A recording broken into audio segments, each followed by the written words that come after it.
கர்த்தருக்குள் பிரியமானவர்களே, மார்ச் 14 இன்றைய பனித்துளிகளின் தலைப்பானது கன்மலையின் நிழல். வசனம் நீதிமொழிகள் 18வது அதிகாரம் 10வது வசனம்.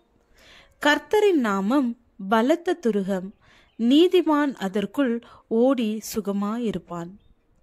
மோசே தேவனை நோக்கி, நான் இஸ்ரவேல் புத்திரரிடத்தில் போய், உங்கள் பிதாக்களுடைய தேவன் உங்களிடத்தில் என்னை அனுப்பினார் என்று அவர்களுக்கு சொல்லும்போது, அவருடைய நாமம் என்ன என்று அவர்கள் என்னிடத்தில் கேட்டால் நான் அவர்களுக்கு என்ன சொல்லுவேன் என்றான்.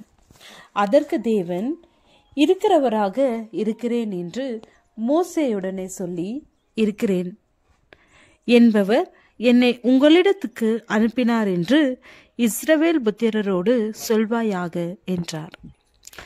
ஜீவனுள்ள தேவனாகிய கர்த்தர் நம்மை நம்புகிறவர்களை அறிவார். அவரை நாம் எக்காலத்திலும் நம்பலாம். நாம் இவ்வுலக காரியங்களை குறித்து கவலைப்படவோ பயப்படவோ நம்மையே மாய்த்து கொள்ளலாமோ என்று சிந்திக்க அவசியமில்லை. அவருடைய வாக்கு தத்தங்கள் யாவும் கிறிஸ்துவுக்குள் ஆம் என்றும் ஆமேன் என்றும் இருக்கிறது. மேலும் தேவன் மோசேயை நோக்கி, ஆபிரகாமின் தேவனும் ஈசாக்கின் தேவனும் யாக்கோபின் தேவனுமாயிருக்கிற உங்கள் பிதாக்களுடைய தேவனாகிய கர்த்தர் என்னை உங்களிடத்திற்கு அனுப்பினார் என்று நீ இஸ்ரவேல் புத்திரருக்கு சொல்வாயாக. என்றைக்கும் இதுவே என் நாமம், தலைமுறை தலைமுறை தோறும் இதுவே என் பேர் பிரஸ்தாபம்.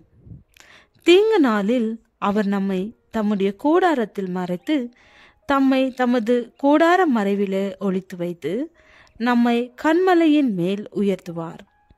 நம்முடைய ஆண்டவராகிய கர்த்தருடைய நாமம் பூமி எங்கும் எவ்வளவு மேன்மையுள்ளது, எவ்வளவு உயர்ந்தது, எவ்வளவு பாதுகாப்பானது. கர்த்தர் நம்முடைய கன்மலையும் கோட்டையும் இரட்சகரும் தேவனும் நம்பியிருக்கிற துருகமும் கேடகமும் இரட்சண்ய கொம்பும் உயர்ந்த அடைக்கலமுமாயிருக்கிறார். கர்த்தர் காற்றுக்கு ஒதுக்காகவும் பெருவெள்ளத்துக்கு புகலிடமாகவும் வறண்ட நிலத்துக்கு நீர்கால்களாகவும் விடாய்த்த பூமிக்கு பெருமலையின் நிழலாகவும் இருக்கிறார். கொடூர மனுஷன் மத்தியில் நாம் வாழும்போது, கர்த்தாவே, நீரே என் தேவன், உம்மை உயர்த்தி உமது நாமத்தை துதிப்பேன். நீர் அதிசயமானவைகளை செய்தீர்.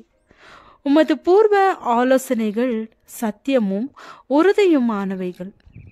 அகந்தையாய் அக்கிரமமாய் நடக்கிற நடத்தை உள்ளவர்களை மண்மேடும் அரணும் பெருமையுமான பட்டணத்தை பாழுமாக்கினீர். ஆகையால் உம்மை நம்புகிற ஜனங்கள் உம்மை மட்டுமே மகிமைப்படுத்துவார்கள்.